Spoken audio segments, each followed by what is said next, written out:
ایک مضبوط رشتے کو وعدوں اور شرطوں کی ضرورت نہیں ہوتی، اس کے لیے صرف دو لوگ چاہیے جن میں ایک بھروسہ کر سکے اور دوسرا اسے سمجھ سکے۔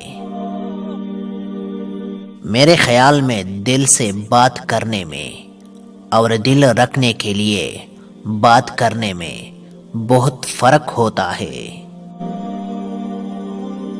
جن رشتوں کو اللہ نے انسان کے سکون کے لیے بنایا ہے، آج کل لوگ انہی رشتوں میں چالاکیاں اور مکاریاں کرتے ہیں اور پھر روتے پھرتے ہیں کہ ہماری زندگی میں سکون نہیں ہے۔ درختوں سے تعلق کا ہنر تو سیکھ لے اے انسان، جڑوں میں زخم لگتے ہیں، ٹہنیاں سوکھ جاتی ہے۔ رشتوں کو غلطیاں اتنا کمزور نہیں کرتی جتنا کہ غلط فہمیاں کرتی ہے۔ ناراض ہمیشہ خوشیاں ہی ہوتی ہے، غموں کے کبھی اتنے نکرے نہیں ہوتے۔